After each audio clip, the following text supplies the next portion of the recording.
अग्नि पुनर्जन्म एपिसोड 6। उसी रात के 2 बजे थे। मेहरा मैंशन के बाहर सब कुछ शांत था, लेकिन सिया के कमरे में अभी भी लाइट जल रही थी। लैपटॉप स्क्रीन की नीली रोशनी उसके चेहरे पर पड़ रही थी। स्क्रीन पर एक ही नाम बार बार फ्लैश हो रहा था, आर्यवर्धन राठौड़, भारत के सबसे पावरफुल बिजनेसमैन में से एक, राठौड़ इंडस्ट्रीज का सीईओ। लेकिन आयरा की इंस्टिंक्ट्स बार बार कह रही थी, यह आदमी सिर्फ बिजनेसमैन नहीं हो सकता।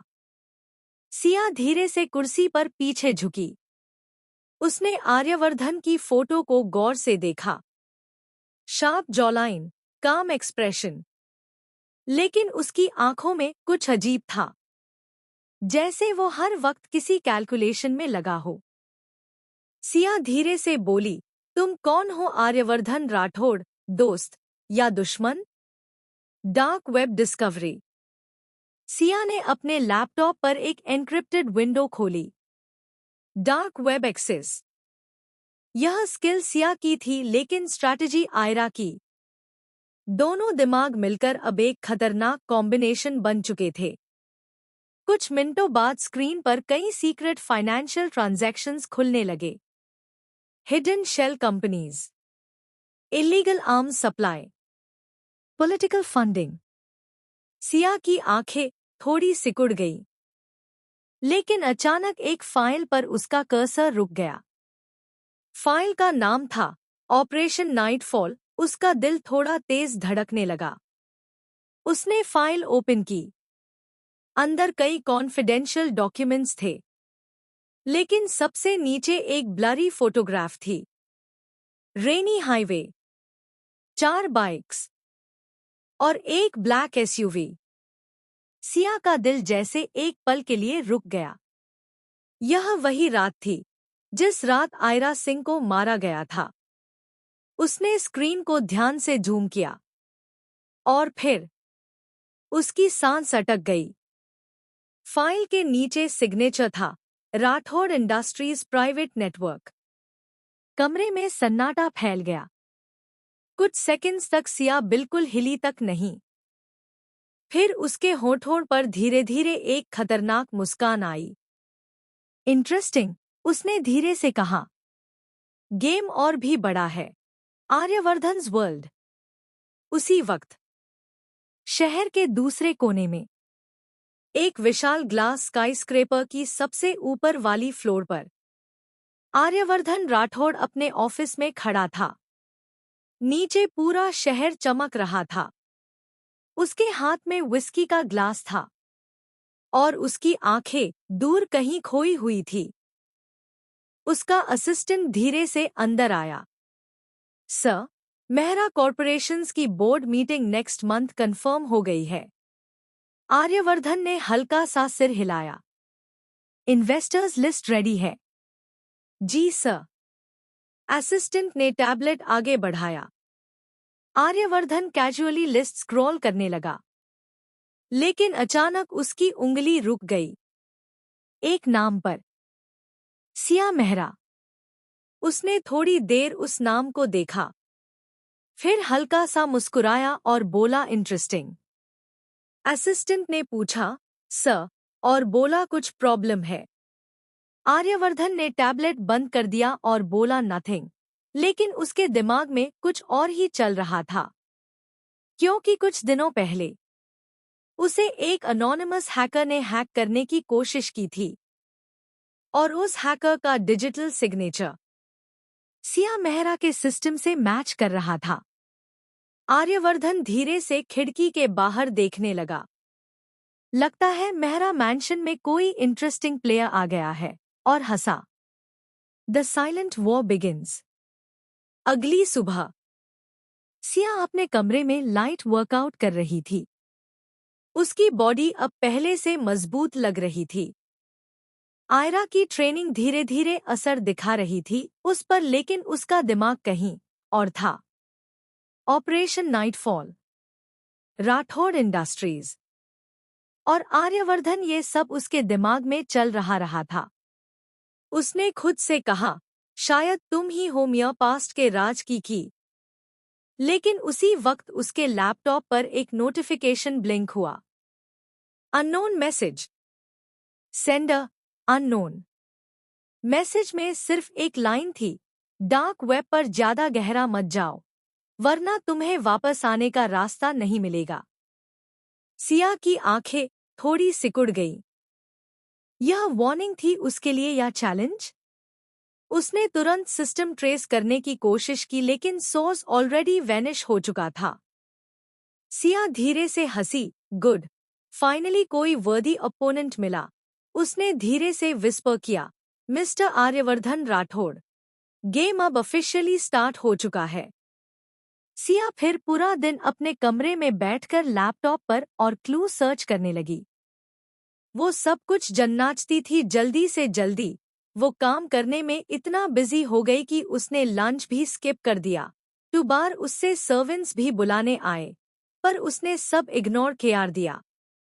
उधर उसी रात शहर के दूसरे इलाके में आर्यवर्धन अपने पेंटहाउस की बालकनी में खड़ा था। उसके फोन पर एक नोटिफिकेशन आया, अनोनिमस नेटवर्क एक्टिविटी अलर्ट। उसने मैसेज पढ़ा और फिर हल्का सा मुस्कुराया। सिया मेहरा, तुम जितनी इंटरेस्टिंग हो, उतनी ही डेंजरस भी। उसने आसमान की तरफ देखा और बोला, चलो देखते हैं शिकारी कौन है और शिकार कौन। अग्नि पुनर्जन्म एपिसोड 7। अगर वाई स्टोरी आपको पसंद आ रही हो तो चैनल को सब्सक्राइब जरूर करें डेली अपडेट्स के लिए। सिया को कम करते करते और क्लू ढूंढते आधी रात हो जाता है। सिया का कमरा। रात के करीब 2 बजे का समय। खिड़की के बाहर हल्की बारिश हो रही है। कमरे में बस टेबल लैंप की पीली रोशनी जल रही है। सिया, जिसमें अब आरोही की आत्मा है, बिस्तर पर बैठी हुई है। उसके सामने टेबल पर कुछ पुरानी तस्वीरें, एक डायरी और अखबार की कतरनें रखी हैं। वह धीरे धीरे अखबार की एक कतरन उठाती है। हेडलाइन पढ़ते ही उसकी आंखें गहरी हो जाती हैं। बिजनेसमैन राजवीर मल्होत्रा की बेटी सिया का भयानक एक्सीडेंट। सिया धीरे से मुस्कुराती है, लेकिन उस मुस्कान में दर्द और गुस्सा दोनों है। वह धीमी आवाज में कहती है, एक्सीडेंट नहीं, ये एक्सीडेंट नहीं था, ये एक प्लान था मुझे खत्म करने का। उसकी आंखों में आग जल जाती है। फिर उसकी उंगलियां डायरी के पन्नों को पलटने लगती हैं। अचानक एक फोटो नीचे गिरती है। वह फोटो उठाती है। फोटो में कॉलेज का स्टेज, चारों तरफ लाइट्स, और बीच में आयरा और एक लड़का डांस करते हुए। उस लड़के का चेहरा देखते ही सिया की सांस रुक जाती है। आर्यवर्धन। उसकी आंखों में पुरानी यादों की चमक लौट आती है। वह धीरे से फुसफुसाती है, आर्य। फ्लैशबैक। आयरा के कॉलेज की फेस्ट की रात। म्यूजिक बज रहा है, लोग ताली बजा रहे हैं। आयरा और आर्यवर्धन स्टेज पर डांस कर रहे हैं। डांस खत्म होने के बाद दोनों हंसते हुए स्टेज के कोने में आते हैं। आर्यवर्धन मुस्कुराते हुए कहता है, तुम जानती हो आयरा, तुम्हारी आंखों में कुछ अलग है। आयरा मजाक में पूछती है, क्या? आर्य थोड़ा करीब आकर कहता है, एक आग जो किसी दिन दुनिया बदल देगी। आयरा हंस पड़ती है, और तुम्हारी आंखों में? आर्यवर्धन हल्की मुस्कान के साथ कहता है, खतरा। दोनों हंसते हैं, और तभी फ्लैशबैक अचानक टूट जाता है। प्रेजेंट। सिया बिस्तर से उठकर आईने के सामने खड़ी होती है और वह खुद को ध्यान से मिरर में देखती है। चेहरा सिया का, पर आत्मा अभी भी आयरा की है। उसकी आंखों में दृढ़ता आ जाती है। और अगर आर्यवर्धन अभी भी जिंदा है, तो वही मुझे सच तक पहुंचाएगा। तभी उसका फोन वाइब्रेट करता है। स्क्रीन पर अननोन नंबर शो होता है।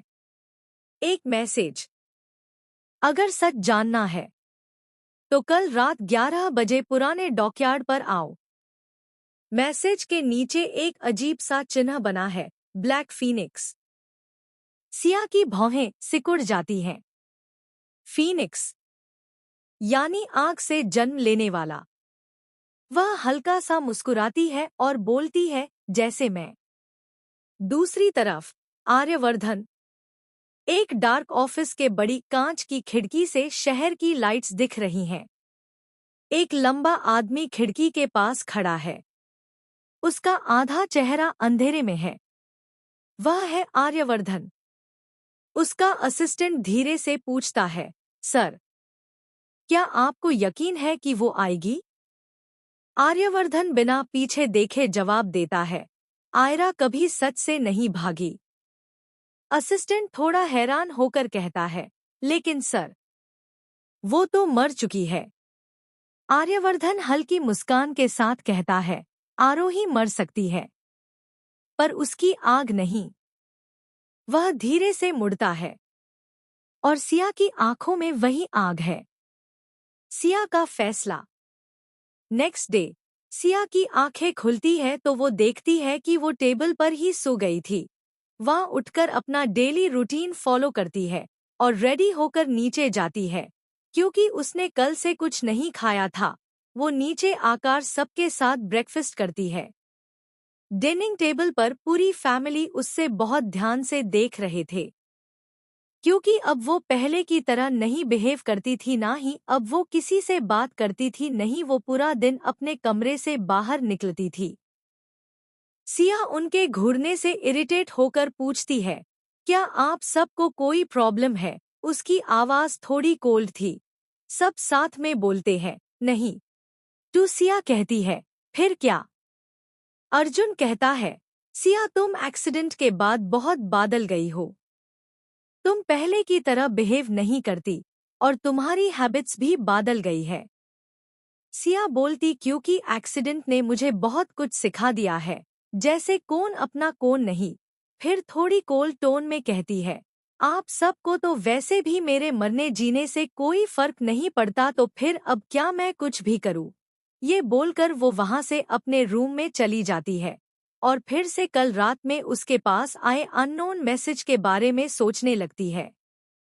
वो आज फिर पूरा दिन अपने रूम से बाहर नहीं जाती है और लैपटॉप पर बैठ अस अननोन सेंडर को सर्च करने लगती है। वह सब करते करते उससे रात हो जाती है। फिर वो उठती है और चेंजिंग रूम में जाकर रेडी होने लगती है।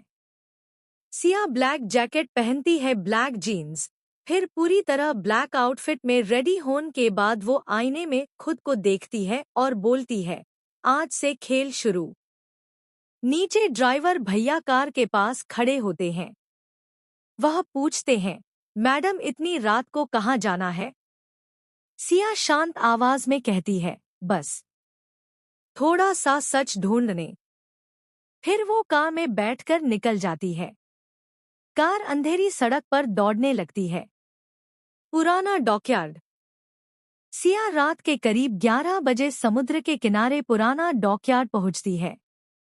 चारों तरफ जंग लगे कंटेनर और ठंडी हवा। सिया धीरे धीरे वहां चल रही है। अचानक पीछे से कदमों की आवाज आती है। वह मुड़ती है और देखती है। अंधेरे से एक आदमी बाहर आता है। ब्लैक कोट, तेज नजरें। सिया उसे देखते ही चौंक जाती है। आर्यवर्धन। आर्यवर्धन हल्की मुस्कान के साथ कहता है, वेलकम बैक आयरा। सिया की सांस तेज हो जाती है। तुम्हें सब पता है? वह धीरे से बोलती है। आर्यवर्धन उसकी तरफ बढ़ते हुए कहता है, तुम्हारी मौत भी और तुम्हारा पुनर्जन्म भी। सिया हैरान रह जाती है और कुछ देर आर्यवर्धन को देखती रहती है और पूछती है, तुम्हें कैसे पता चला? आर्यवर्धन बोलती है, ये सब अभी इम्पोर्टेंट नहीं। बड़ा ट्विस्ट। फिर आर्यवर्धन अपनी जेब से एक पेन ड्राइव निकालता है और वह सिया को देता है। इसमें तुम्हारे एक्सीडेंट की असली फुटेज है। सिया के हाथ कांपने लगते हैं। कौन था? जिसने ये सब किया? उसने गुस्से में कहा।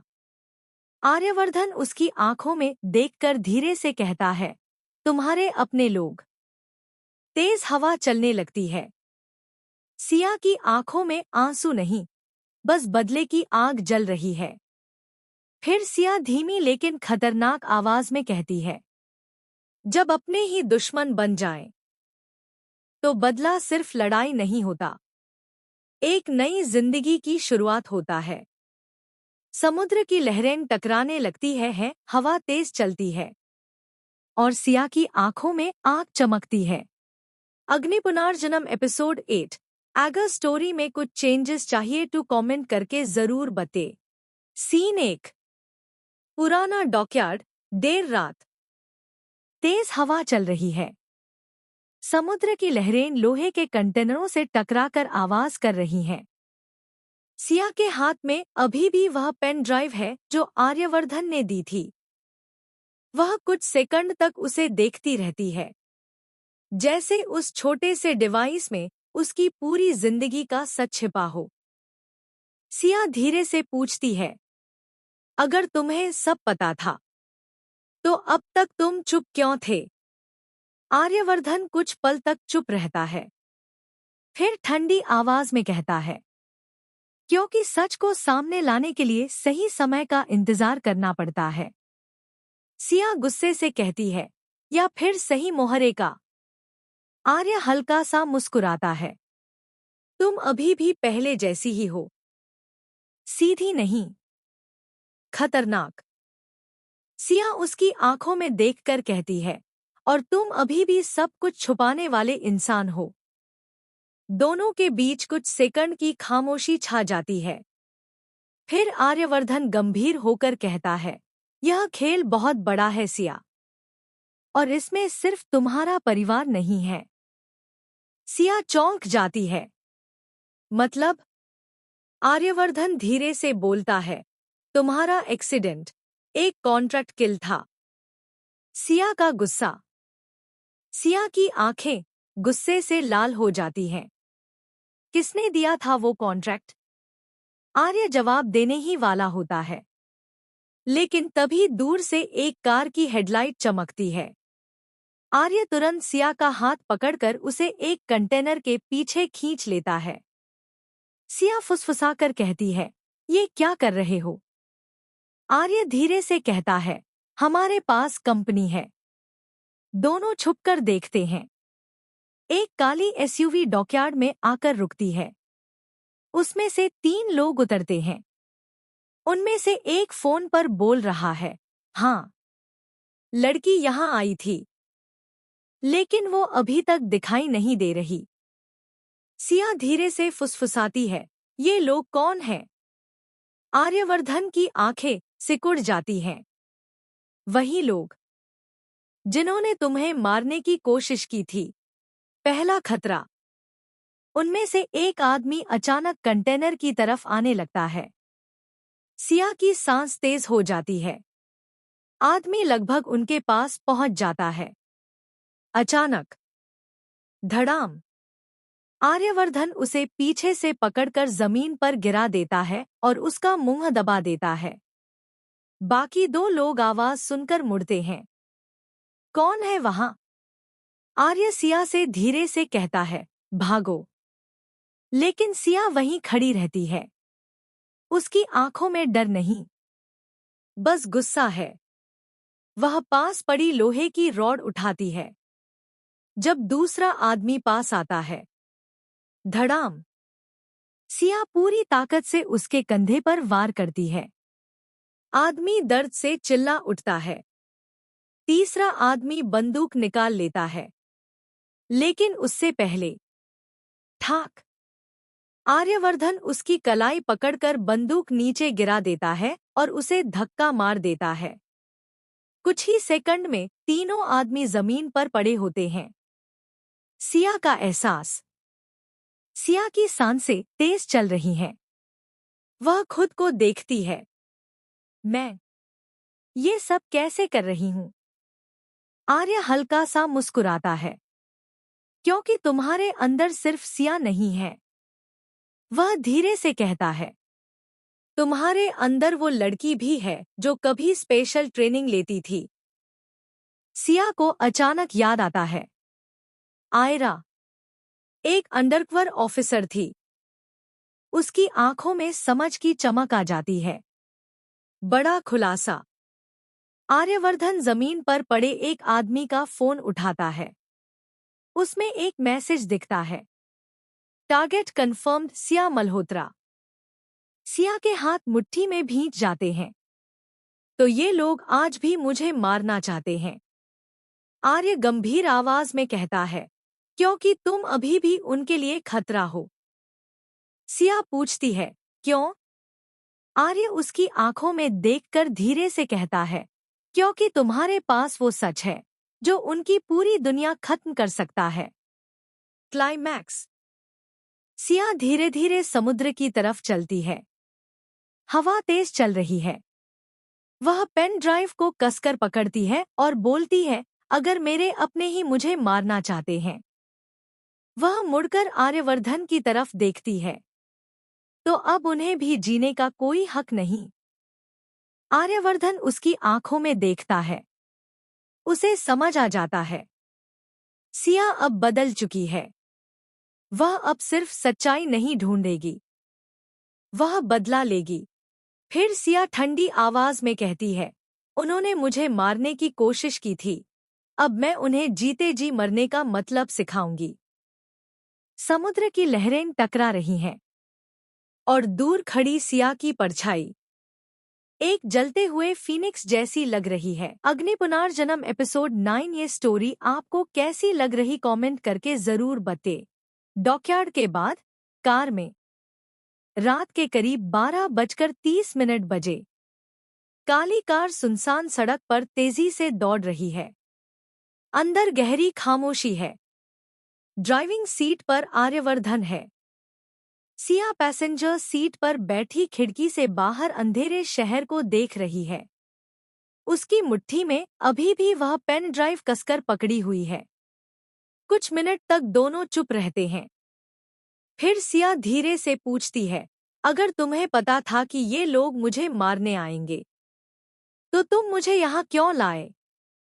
आर्यवर्धन बिना उसकी तरफ देखे जवाब देता है, क्योंकि तुम्हें सच देखने की जरूरत थी। सिया उसकी तरफ मुड़ती है और बोलती है, या फिर तुम्हें यकीन दिलाने की कि मैं अभी भी वही हूँ? आर्य हल्का सा मुस्कुराता है और बोलता है, तुम बदल गई हो सिया, पर तुम्हारी आंखों की आग अभी भी वही है। सिया धीरे से बोलती है, वो आग अब बुझने वाली नहीं है। मेहरा मेंशन। देर रात कार धीरे से मेहरा मेंशन के सामने रुकती है। सिया बाहर उतरती है। आर्यवर्धन कार की खिड़की नीचे करके कहता है, पेन ड्राइव अकेले मत देखना। सिया उसकी तरफ देखती है और पूछती है, क्यों? आर्यवर्धन की आवाज थोड़ी गंभीर हो जाती है, क्योंकि सच कभी कभी इंसान को तोड़ देता है। सिया ठंडी मुस्कान के साथ जवाब देती है, मैं पहले ही मर चुकी हूँ। अब मुझे कुछ नहीं तोड़ सकता। वह मुड़कर मेंशन के अंदर चली जाती है। आर्यवर्धन उसे कुछ देर जाते हुए देखता रहता है और फिर अपनी कार स्टार्ट कर चला जाता है। सिया तुरंत अपने रूम में चली जाती है। सिया का कमरा। रात के करीब 1 बजे।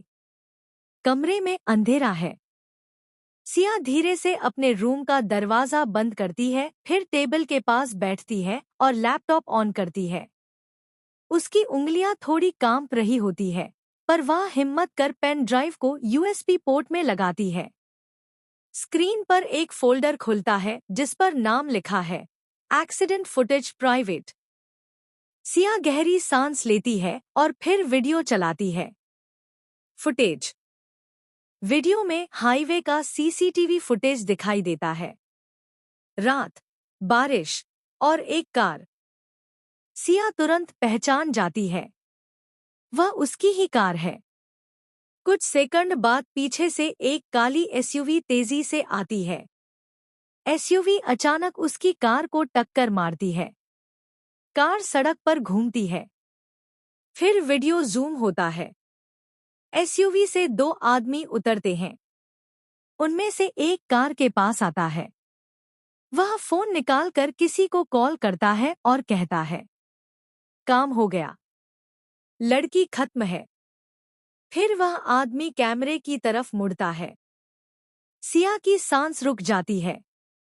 वह चेहरा, मेहरा कंपनी का सिक्योरिटी हेड विक्रम। लेकिन वीडियो अभी खत्म नहीं हुआ था। कुछ सेकंड बाद एक और कार वहां आकर रुकती है।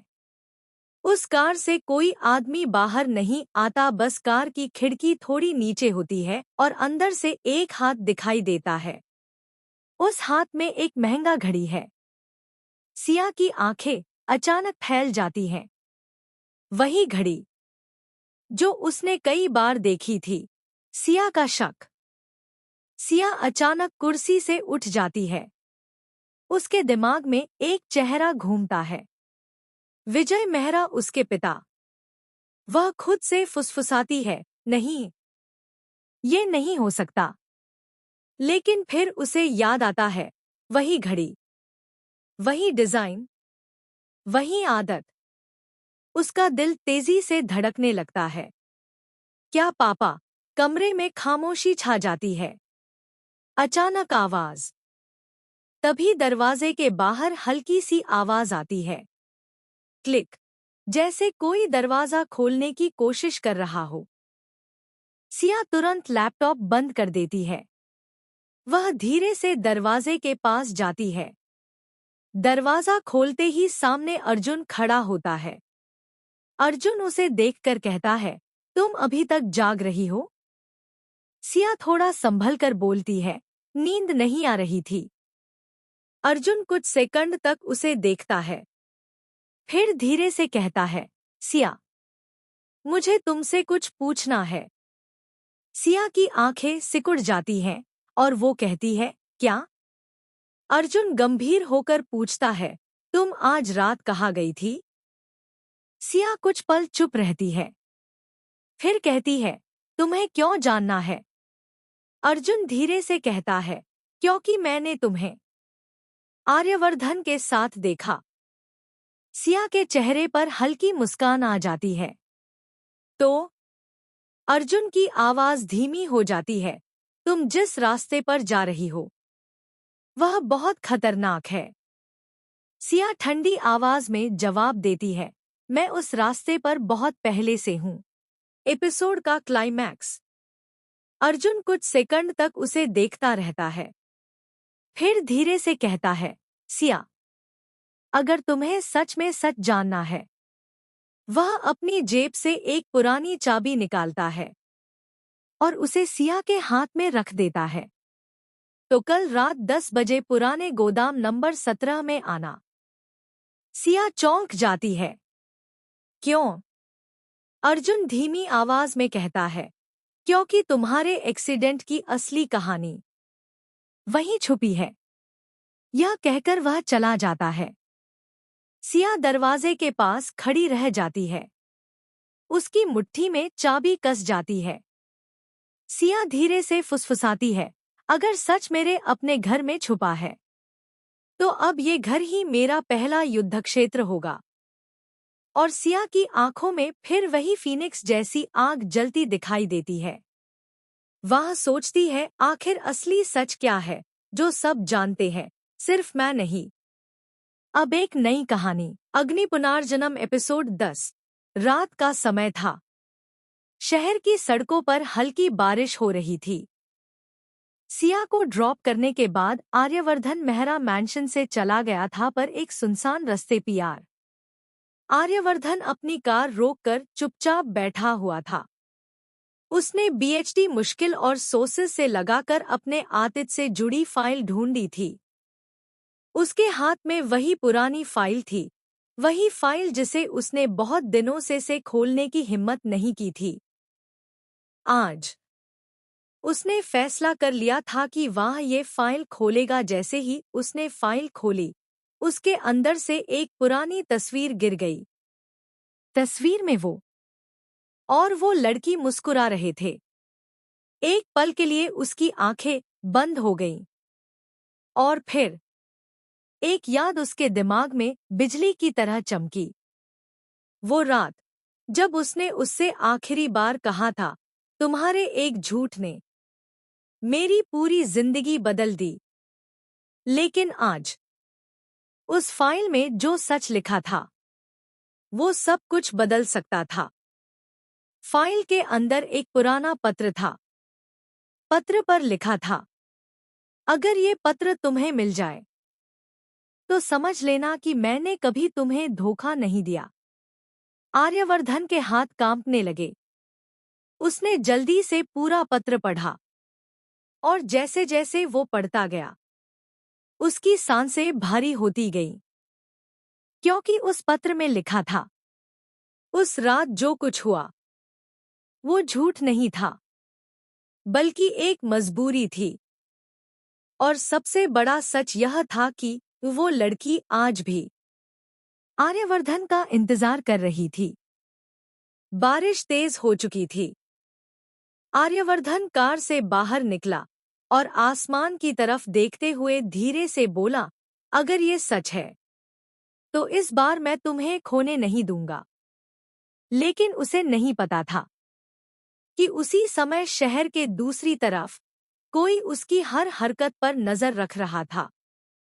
और उसके हाथ में भी वही फाइल की एक कॉपी थी। और उसके चेहरे पर एक खतरनाक मुस्कान थी, क्योंकि अब शुरू होने वाला था सच और बदले का असली खेल। अगर ये स्टोरी आपको पसंद आ रही हो तो लाइक सब्सक्राइब जरूर करें चैनल को, जिससे डेली एपिसोड्स आपको मिल सके।